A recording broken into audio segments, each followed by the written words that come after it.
What's good with it, y'all? Welcome back to A1 Hoop Zone. Y'all already know what to do. Smash that like button, sub to the channel if you're new. Appreciate you. Now, my bad, y'all. I'm just getting a cool down walk in, man. Just got a few miles in real quick. Got some road work in.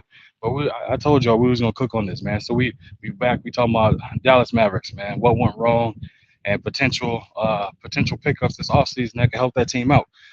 First thing that went wrong for me right off the bat, man. In Game Five, I said what the Mavs needed to do, which was be aggressive right out the gate, attack the rim, get the Celtics bigs and their stars in foul trouble. And that didn't happen. Celtics came out ready, absolutely ready. I said that Tatum was gonna go for the moment and try and have his moment and hoping he could reel in that Finals MVP. But obviously, we all know Jalen Brown edged him out for that. I said he was gonna have a poor shooting performance. He proved me wrong. Definitely, he was gunning for a triple double. He made it tough. He was looking to get his other teammates involved, and searching out his mismatches when the opportunity presented itself. Now, we know the outcome. Celtics are the champs. Salute to them, and all that good noise. But we're talking about the Mavericks on this joint. So the Mavs, right? Kyrie came out flat again in Boston. So I'm assuming that's a mental hurdle he's gonna have to get over because he hasn't won a game in Boston, which is as far as when it counted, and it cost his team the price of it. Luca, I was gonna do it, but I'm not gonna do it because it's already out there. There's a montage video of Luca's defense all throughout this series, or more so probably Game Five. That Matador defense where what I'm saying, he just wave in front of him, let him run by, and he moves to the side, turn back to his big, like, where are you at? You're supposed to have my back.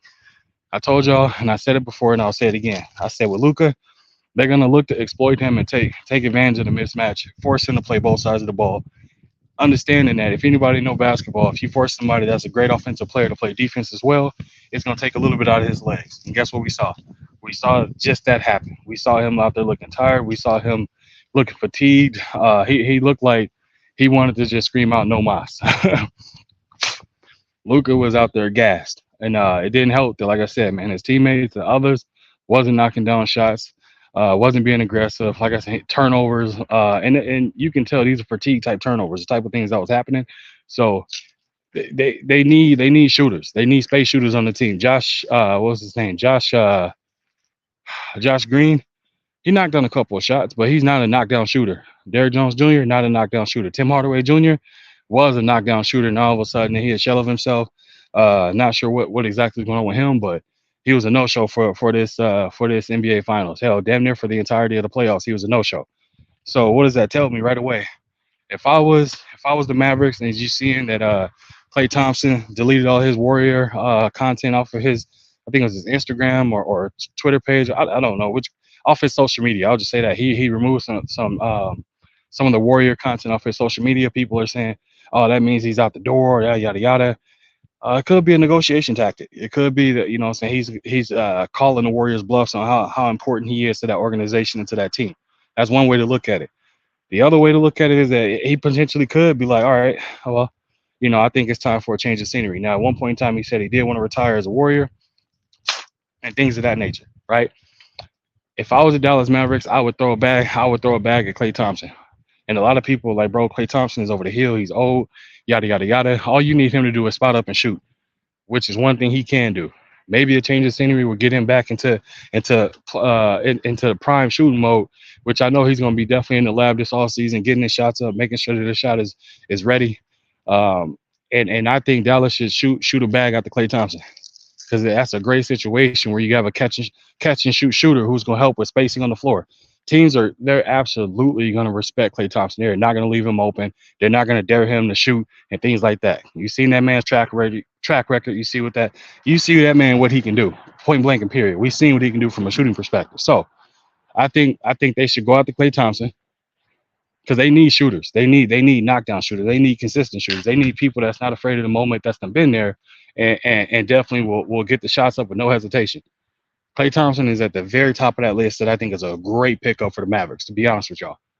And you don't have to give up anything to get him. You can just, he's a free agent, so you can just go after him and hopes that you can lure him in. Use Kyrie, use Luca, Jason Kidd. You know what I mean? Use them as selling points to just saying, bro, we want you to come here and do what you do best, which is shoot, catch and shoot. Point blank period. We've seen Klay Thompson have games where he didn't have like 7 dribbles in a game, but he had like 30 something points. The only thing they would need him to do there is catch and shoot. They wouldn't even need him to guard the best defender. Why? Because they got Derrick Jones Jr., they got PJ Washington, they got Tim Hardaway Jr., who's a decent guard. They have Josh Green, who is also a gritty, a little tough defender. So they have wings and length that can definitely guard the other team's best players. They just need somebody that's a knockdown spot up shooter that's gonna help them stretch the floor. Because right now it's just Luka and Kyrie, and as soon as they kick it out, they just pray that the others make a shot. So I think that would be a huge, huge, huge pickup for them.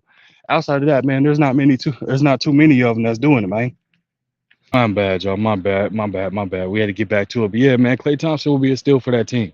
I can't think of anybody else that's a true knockdown shooter that's up for the ability to signing or free agency or anything like that. They could pursue a potential Malik Monk if he's available. I know the Kings is in love with the production he gave to them, so I don't see him going nowhere. They could go after a Bogdan. They could go after trying to think what's my other man's name. Harder, which again, King's not giving them up. They're not gonna give up Malik Monk.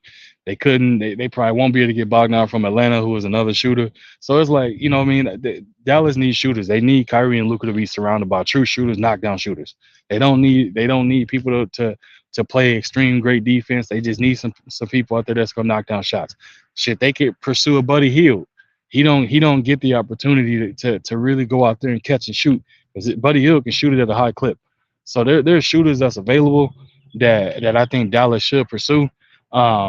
You know what I mean? Like I said, Klay Thompson being at the top of that list, I think they should do.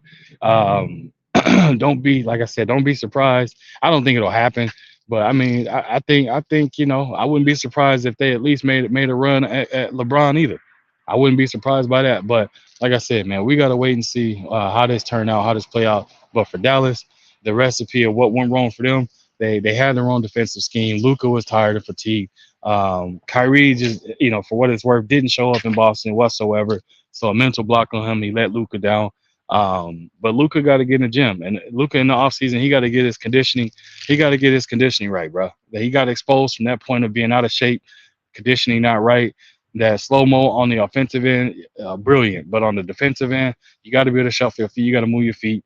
They couldn't hide him because the Celtics were seeking him out. You know what I mean? They was looking to make him and force him to play defense. So he got to get in the lab, get his conditioning better, get under shape, and he'll be all right. I think them being in the offseason, it'll allow this team also the ability to grow more chemistry. So PJ Washington, who came in mid-season, he'll be able to get more comfortable. He'll learn his spots on the floor as well as learning what Luka and Kyrie spots is. Tim Hardaway Jr., I would say he definitely got to get back. He got to get in the gym and get his confidence back. Plain and simple. No other way around it. He got to get his confidence back. If he don't, I can either see him on a different team or up out of the league. One of the two. Because you can't go from what you once was to literally not even being playable in the playoffs at all. That's inexcusable. Inexcusable. Again, I know dealt with a lot of injuries, but you got to do it. But what went wrong again? Celtics exposed them from the lack of the standpoint of understanding that the Celtics had a deeper, better team. They had a team that had the ability to maximize the mismatches, along with being able to play at multiple different paces, and we saw that. So the Mavs got exposed for a lack of things that they had. They're extremely top heavy, but from being top heavy, that's it. They have nobody else that's really able to kind of go out there and get in the production they needed to win. And the Celtics exposed that. The Celtics are not top heavy at all. They are extremely well balanced, and they got 5 players that they can at any given time put up massive production on that team. Hell, they got more than 5. The Celtics were the deeper team. They had a better strategy. They stuck to their game plan, and they handled and dealt with the pressure of it. And they came out swinging in Game 5, looking to put this Dallas Mavericks team away. And they never turned back, and they never gave them opportunity to get back in the game. And the Mavericks didn't do themselves any favor by not looking to push the tempo to get themselves back into the game.